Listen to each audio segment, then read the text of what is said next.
Hello and welcome to Bottom Shift. My name is Pascal Ponchando and this show is a professional amateur car reviewer showcasing the world's most fascinating vehicles. Cars have been taking us all around the world for centuries, so what vehicle have we chosen today? Yes, this is an Acura, but it isn't an Integra or an NSX. No. This is far different. Ladies and gentlemen, this is indeed the 1997 Acura 1.6 EL. Now, I know what you're thinking. This looks like any other 6th generation Honda Civic, because it basically is adapted for the midlife crisis individual, has a blueberry champagne colour, Mopia headlights slapped on with an Acura badge. But today, I'll be telling you why this car is a little bit more special than that. Now, let's start with the interior. From the charcoal lining to the factory smoked squidgy leather, this car has all 50 shades of grey, so you don't need to bring your girlfriend to that icky, smutty movie.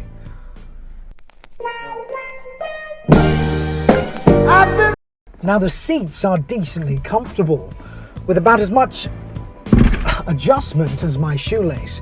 Now, I'm quite not sure why they picked the same cloth material as a public bus. You know what they say, the 90s were a different time. Now let's look at the center console. Obviously you have your classic slidey climate controls. You have a radio and an aftermarket Bluetooth receiver. Not to mention a CD player, so you can play that mixtape you made for your ex-partner. Reminisce about the good times and realize that the best of your life is behind you. Also, there are 2 cup holders, but I would say they're on the smaller side. Now, underneath the bonnet stands a 1.6 litre 16-valve VTEC engine. And if you don't know what VTEC stands for, just remember, the V stands for very and the tech stands for technological. Now, all the best car reviewers review the trunk, so what did you expect?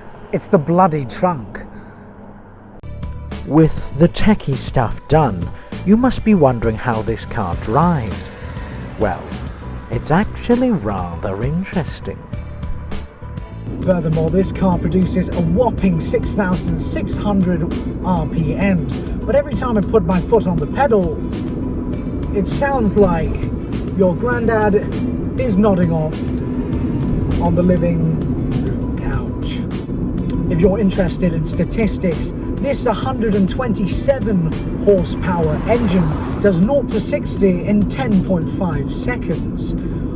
Or if you're Canadian, 0 to 100 kilometers in 11.1 seconds. But those numbers sound rather average in our modern day society. But in a time where TVs were shaped like boxes and genderless bathrooms weren't existing, I must say, this was quite the panty wetter. So, what is my final verdict? Again, the blanded design of this car reminds me of my nan's carpet.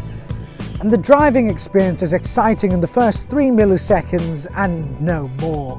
In fact, it's probably as exciting to drive as remembering your mother's maiden name.